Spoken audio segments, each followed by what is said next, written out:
Bem-vindo ao Foro 2 do curso de Gestão do Sistema de Informação.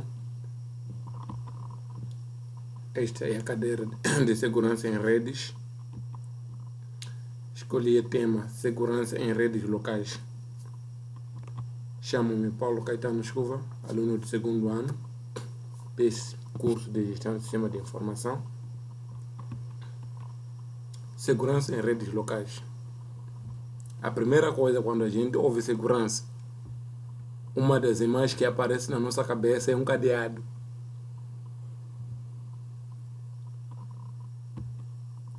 Alguns anos atrás, quando o computador ainda estava sendo inserido no cenário, em cenário organizacional, quando as redes locais ainda era uma promessa de aumento de produtividade, o maior desafio de segurança era o disquete. Hoje são diversos fatores que trabalham no comprometimento da segurança da informação nas redes locais. Antes de entrar no contexto das boas práticas de segurança em redes locais, é preciso compreender que redes locais são uma necessidade moderna, mesmo com todos os riscos envolvidos na sua utilização. A necessidade dela é maior que o perigo. Portanto, não adianta argumentar que não vale a pena utilizar redes locais, porque não adianta argumentar que não vale a pena utilizar redes locais por causa de todos os perigos e possíveis prejuízos que virão. Os benefícios resultantes do uso desses recursos são maiores e vale o preço. Temos aqui uma rede local. Que pode ser instalada dentro de uma casa.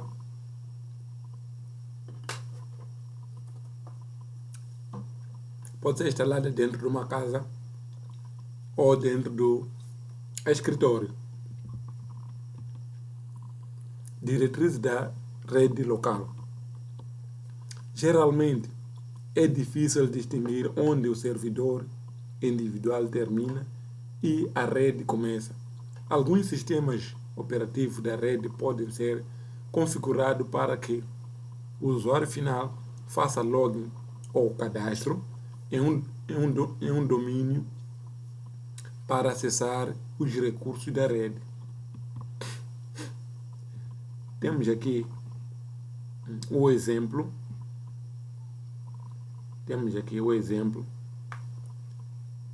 Quando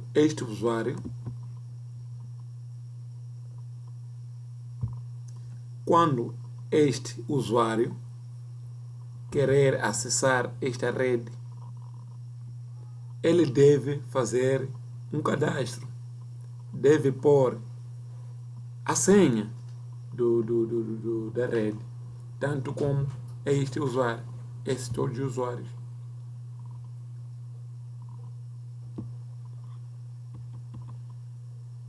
Controlar o acesso do usuário final. Criar uma conta e atribuir uma senha são apenas pequenas partes de dar acesso a alguém na rede. Um administrador de rede também precisa determinar outros parâmetros de conta, como quando um usuário final pode acessar a rede, a quais grupos o usuário está associado, quais arquivos ele pode acessar e limitações nos recursos da rede e do servidor. Estamos a dizer que o administrador da rede deve criar condições de obter senha, atribuir senha a cada escritório, a cada departamento. Se departamento de recursos humanos, tem que ter uma senha específica. Se departamento de marketing, tem que ter uma senha específica em que, na medida do trabalho, possam cada um acessar a rede consoante aquela senha.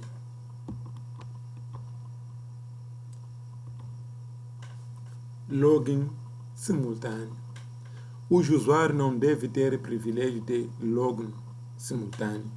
Uma vez que um usuário final tenha efetuado login, um cadastro em uma rede, ele não poderá fazer outro cadastro em outro local, sem primeiro efetuar logout em fechar o cadastro do local onde originalmente efetuou o primeiro cadastro.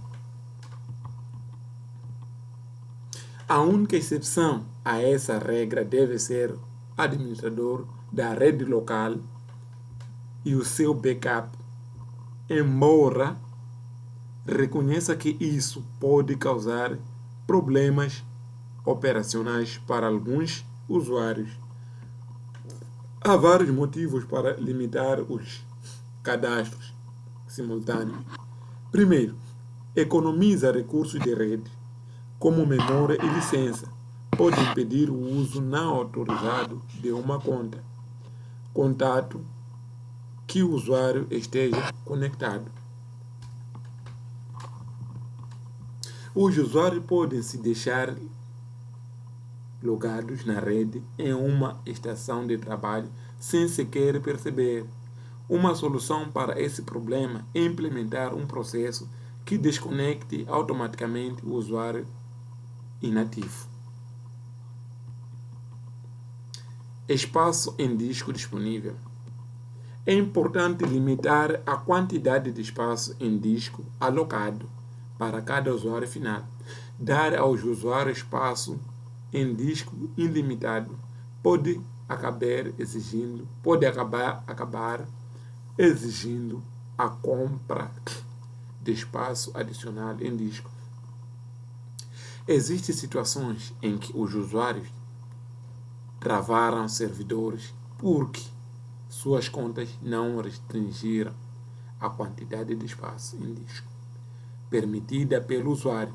Os usuários também devem ser incentivados a limpar seus diretrizes regularmente. Temos aqui o exemplo. Então, o usuário, no mínimo, temos o armazenamento. Temos aqui local. Então, o usuário deve, no mínimo, manter a sua memória nesse tipo de estado, que é aceitável. Não pode deixar que o disco torne vermelho. O disco não pode ser vermelho, porque o sistema irá ficar lento.